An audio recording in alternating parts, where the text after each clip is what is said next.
Hello everyone, welcome to let's crack competition YouTube channel. दोस्तों, आप सभी का हमारे YouTube channel let's crack competition में स्वागत है। दोस्तों, मैं राजेश इस वीडियो सेशन में मॉडर्न हिस्ट्री ऑफ इंडिया, आधुनिक भारत से संबंधित, इसमें क्या है कि ब्रिटिश सत्ता का विस्तार, बंगाल, मैसूर, पंजाब आदि के संदर्भ में से संबंधित जितने भी इम्पोर्टेंट प्रश्न हैं, आई मीन दैट कि जो शुरुआती के अंग्रेज थे, जो उत्तरवर्ती मुगल सम्राट थे, जो हमारे जो गवर्नर ऑफ बंगाल हुए, गवर्नर जनरल ऑफ बंगाल हुए, गवर्नर जनरल ऑफ इंडिया हुए, वायसराय हुए, इन्होंने क्या-क्या कार्य किए, उनसे संबंधित। और जो उत्तर मुगल सम्राट जो थे ना, जो सिखिज्म हो गया, जो सिख हो गया, कुछ एंग्लो मराठा वार हुआ, कुछ एंग्लो सिख वार हो गया, एंग्लो मैसूर वार, इन सारी चीज जो बेसिक है, जहाँ से अंग्रेजों का उत्थान हुआ है, वो वहां से स्टार्टिंग है।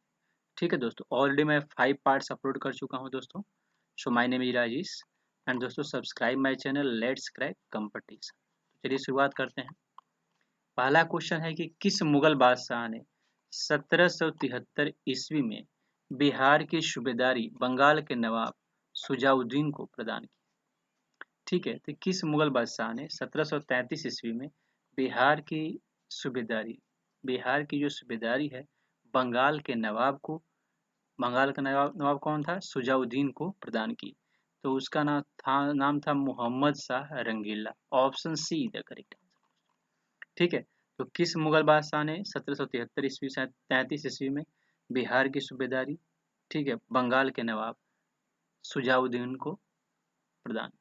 तो बादशाह जो था, बिहार की सूबेदारी बंगाल के नवाब को दिया। तो ये दिल्ली का एम्परर था, मुगल जो थे ना, उनका ये मतलब उनके खानदान से था, मोहम्मद शाह रंगीला। ऑलरेडी मैं इसके प्रीवियस वीडियो में सारी चीज डीप में एक्सप्लेन कर चुका हूँ दोस्तों। अब हम बढ़ेंगे नेक्स्ट क्वेश्चन की तरफ।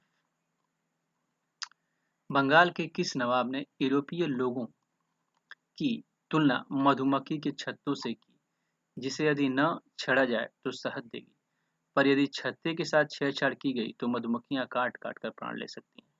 इसका नाम था Alivardi Khan. Option A is the correct answer. आप जो जितने भी इसके ऑप्शन है देख लीजिए। ठीक है दोस्तों, नेक्स्ट क्वेश्चन है कि अंग्रेजों द्वारा कलकत्ता तथा फ्रांसीसियों द्वारा चंद्रनगर की किलेबंदी सुदृढ़ करने का विरोध करते बंगाल के किस नवाब ने कहा था, तुम व्यापारी हो, तुम्हें किले का क्या करना है, मेरे संरक्षण में रहते हुए तुम्हें शत्रुओं का कोई भय नहीं? तो अंग्रेजों द्वारा जब कलकत्ता तथा फ्रांसीसियों द्वारा चंद्रनगर में जब किलेबंदी का निर्माण किया जा रहा था, उस समय कहा था, तो उस एम्परर का नाम था सुजाउद्दीन, सरफराज खां, अलीवर्दी खां। सो दोस्तों सो दोस्तों, इस प्रश्न का आंसर ये है कि इसने भी कहा था, अलीवर्दी खां ने ही कहा था। ठीक है दोस्तों, कि आप लोग अंग्रेज हो, आपको किले की क्या जरूरत है, ये ठीक है। जब जो फ्रांसीसी और अंग्रेज जब किले का निर्माण कर रहे थे, तो उस टाइम उन्होंने बोला था कि आपको किले की क्या जरूरत है। तो ये कथन है अलीवर्दी खां। अब नेक्स्ट क्वेश्चन है कि बंगाल का वह नवाब कौन था जो जानता था कि वह अंग्रेजों को बंगाल की भूमि से निकाल बाहर कर सकता है, किंतु ऐसी स्थिति में उसके ही शब्दों में समुद्र में आग लग जाएगी? ठीक है, बंगाल का वह नवाब कौन था जो जानता था कि वो अंग्रेजों को बंगाल की भूमि से निकाल बाहर कर सकता है, किंतु ऐसी स्थिति में उसके ही शब्दों में उसके ही शब्दों में समुद्र में आग लग जाएगी? सो उसका नाम था Alivardi. Option A is the correct. बाकी अब देख लो ऑप्शन, सिराजुद्दौला, मिर्जाफर, मीर कासिम। बंगाल के किस नवाब ने अपने उत्तराधिकारी को यह सलाह दी, तीनों अंग्रेज, फ्रांसीसी एवं डचों को एक साथ निर्बल करने का विचार मत करना। इन तीनों में अंग्रेज सबसे सशक्त है, पहले उसका अंत करना और अन्य तुमको विशेष कष्ट नहीं देंगे। ये था अलीवर्दी खां। ठीक है दोस्तों, इसी ने पूरा मतलब विचारक था अलीवर्दी खां। ठीक है, बंगाल का नवाब था, ये बता था अपने अपने उत्तराधिकारी जो उसका राजा था, उसको उसने इसे सलाह एडवाइस दिया था। ठीक है, ठीक है दोस्तों, हम नेक्स्ट क्वेश्चंस की तरफ बढ़ेंगे कि बंगाल के नवाब अलीवर्दी खां का उत्तराधिकारी कौन हुआ? तो ऑब्वियस सी बात है, अलीवर्दी खां का जो उत्तराधिकारी हुआ था उसका नाम था Sirajuddaula. Option A is the correct answer. Sirajuddaula, Sarfaraz, Mirjafar, Mir Qasim. Next है कि बंगाल के नवाब सिराजुद्दौला तथा ब्रिटिश कंपनी के बीच विवाद के कारण थे अंग्रेजों द्वारा कलकत्ता की किलाबंदी, अंग्रेजों द्वारा दस्तक, फ्री पास का दुरुपयोग, भगोड़े कृष्ण वल्लभ को कलकत्ता में अंग्रेजों द्वारा शरण देना। इन कथनों से कौन सा कथन सही है? तो इसका आंसर है 1, 2, 3, तीनों सही। इसमें क्या है, ये पूछ रहा है कि बंगाल के नवाब सिराजुद्दौला तथा ब्रिटिश कंपनी के बीच का विवाद का क्या कारण था? तो यही था अंग्रेजों द्वारा कलकत्ते की किलाबंदी, ठीक है, अंग्रेजों द्वारा दस्तक, फ्री पास का दुरुपयोग, फ्री पास का क्या उन्होंने मिस यूज किया, और भगोड़े कृष्ण वल्लभ को कलकत्ता में अंग्रेजों द्वारा संरक्षण। ये कृष्ण वल्लभ था अंग्रेजों का, मतलब ये सिराजुद्दौला का आदमी था और अंग्रेजों से जाकर मिल गया, तो इस वजह से। नेक्स्ट क्वेश्चन है कि 8वां, सूची 1 को सूची 2 से सम्मिलित करना है, ठीक है दोस्तों। दोस्तों ये 8वां प्रश्न है, इसका जो आंसर है ऑप्शन ए है, ठीक है। यानी इसमें है पहले का पहला, कलकत्ता पर नवाब सिराजुद्दौला द्वारा अधिकार कब किया? ये था ऑप्शन ए 1520, 1520, ठीक है, जून 1756, ठीक है। कलकत्ता पर नवाब सिराजुद्दौला द्वारा अधिकार कब हुआ? 15-20 जून 1756 को नवाब सिराजुद्दौला ने कलकत्ता पर अधिकार कर लिया। काल कोठरी की त्रासदी कब हुई? ये हुई थी 20 जून 1756। और तीसरा है कि अलीनगर की संधि फरवरी 1757 में, ठीक है। और पलासी का युद्ध जो हुआ 23 जून 1757 में, ऑप्शन डी। सो इस प्रश्न का आंसर ये मैचिंग है कि आप ऑप्शन चेक कर लीजिए, ठीक है। तो इसका ऑप्शन ए जो है वो करेक्ट आंसर है। नेक्स्ट है कि बंगाल के नवाब मिर्जाफर ने कठपुतली मुगल बादशाह शाह आलम द्वितीय से क्लाइव को शाबत जंग युद्धों में अनुभव प्राप्त की उपाधि एवं कुछ क्षेत्रों की जमींदारी दिलाई। क्लाइव की जागीर कहलाने वाले उस क्षेत्र की पहचान करें। परगना, नदियां, वर्धमान, इनमें से कोई नहीं। तो इसका नाम था A24 परगना, ठीक है दोस्तों।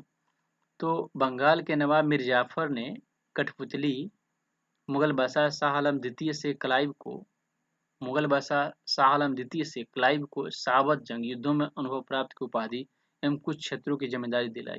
क्लाइव की जागीर कराने वाले उस क्षेत्र की पहचान करें। तो उसका नाम था परगना, परगना, ठीक है दोस्तों।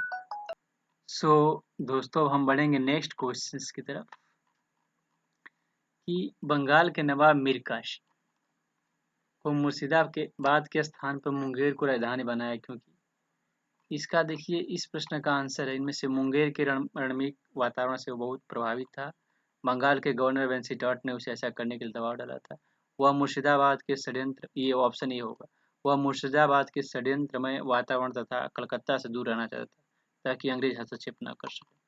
तो बंगाल का नवाब जो मीर कासिम था उसने मुर्शिदाबाद के स्थान पे मुंगेर को अपना क्या बनाया, राजधानी बनाया। क्यों? क्योंकि वह मुर्शिदाबाद के षड्यंत्रमय वातावरण और कलकत्ता से दूर रहना चाहता था ताकि अंग्रेज हस्तक्षेप न कर सके। तो 10वां का क्वेश्चन का जो आंसर है वो ये है।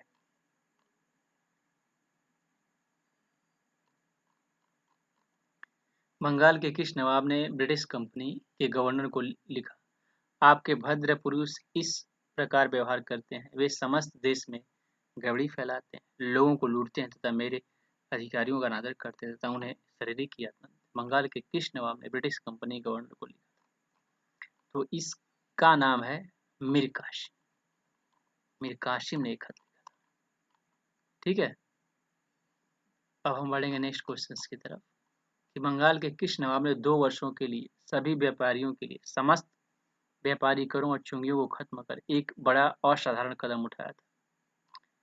तो इसका नाम था मिर्जाफर। मिर्जाफर जो था क्या किया था, बंगाल के किस नवाब ने 2 वर्षों के लिए सभी व्यापारियों के लिए समस्त व्यापारिक और चुंगियों को खत्म कर एक बड़ा असाधारण कदम उठाया था, सारा टैक्स ही खत्म कर दिया था। क्लाइव एवं मुगल बादशाह शाह आलम द्वितीय के बीच हुए इलाहाबाद की प्रथम संधि 12 अगस्त 1765 के संदर्भ में इन कथनों पर विचार कीजिए। ये मैचिंग टाइप का, ठीक है दोस्तों। सो दोस्तों इस प्रश्न का आंसर मैं आपको पहले बता देता हूँ। इस प्रश्न का जो आंसर है 1 2 ऑप्शन डी। इसमें क्या है कि क्लाइव एवं मुगल बादशाह शाह आलम द्वितीय के बीच हुए इलाहाबाद की प्रथम संधि 12 अगस्त 1765 के संदर्भ में क्या विचार कीजिए। शाह आलम द्वितीय को कड़ा व इलाहाबाद के जिले दिए गए। ठीक है, शाह आलम द्वितीय कड़ा और वो इलाहाबाद के जिले दिए गए। कंपनी को 26 लाख रुपए सालाना के बदले बंगाल, बिहार एवं उड़ीसा की दीवानी अस्थायी मिली। पैसे के बदले पूरा मतलब बंगाल, बिहार, उड़ीसा ही दे दिया इसने। ये जो शाह आलम द्वितीय था, ठीक है, और क्लाइव ने युद्ध जीत गया था। और इसके बाद क्या हुआ कि हैदराबाद के उत्तर के जिले उत्तरी सरकार को अंग्रेजों के जागीर के रूप में मान्यता दी गई। पूरा देख रहे हैं, पूरा कैप्चर कर लिया इस हैदराबाद के उत्तर के जिलों उत्तरी सरकार को अंग्रेजों के जागीर के रूप में मान्यता। 1 2 3 जो है इसको इलाहाबाद का जो शाह आलम द्वितीय काफी वीक एम्परर था, तो ये था। ठीक है दोस्तों, मुगल बादशाह शाह आलम द्वितीय। अब हम बढ़ेंगे नेक्स्ट क्वेश्चन की। तो इलाहाबाद की द्वितीय संधि सेकेंड संधि अगस्त 16 अगस्त 1765 किसके बीच हुई थी। तो सुजाउद्दौला इनकलायस, ये सुजाउद्दौला और क्लाइव के बीच में हुई थी दोस्तों। इलाहाबाद की जो द्वितीय संधि थी वो सुजाउद्दौला और क्लाइव के बीच में हुई थी।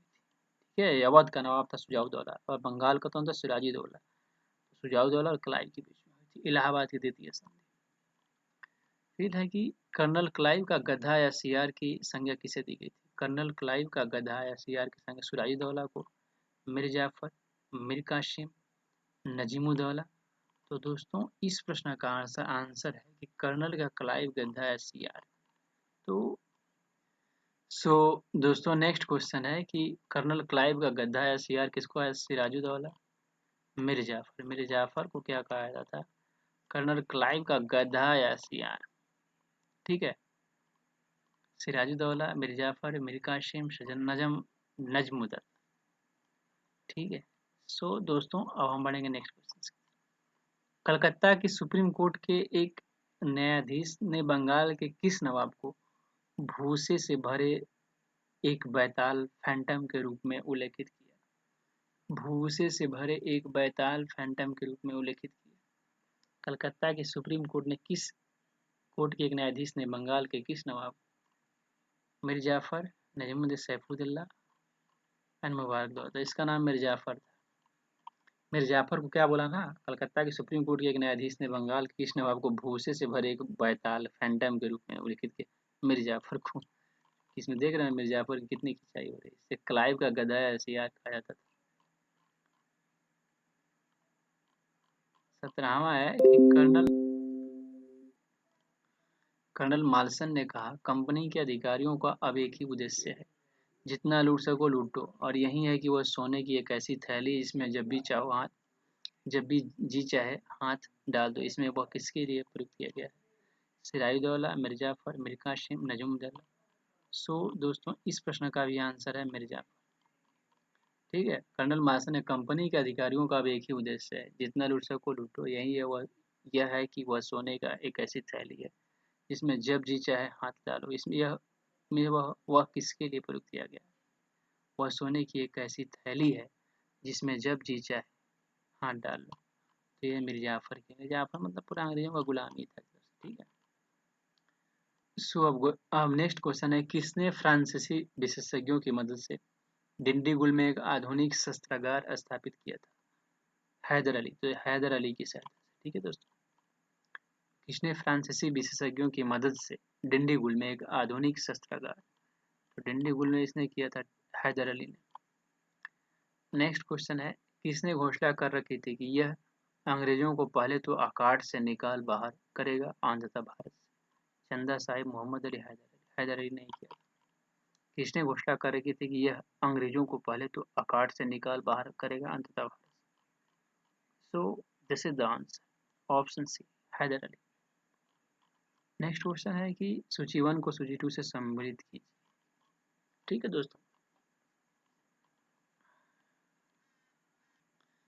दोस्तों इस प्रश्न का आंसर है option A is the correct answer. ठीक है, इसमें क्या है कि प्रथम जो आंग्ल मैसूर युद्ध हुआ था 1767 और 69 में, वो क्या था कि इसमें जो है मद्रास की संधि के द्वारा शांत हुआ, और जो द्वितीय आंग्ल मैसूर युद्ध हुआ था वो मंगलौर की संधि से शांत हुआ, और तृतीय आंग्ल मैसूर में श्रीरंगपट्टम के समय आंग्ल मैसूर युद्ध श्रीरंगपट्टम की संधि से, यही है तृतीय।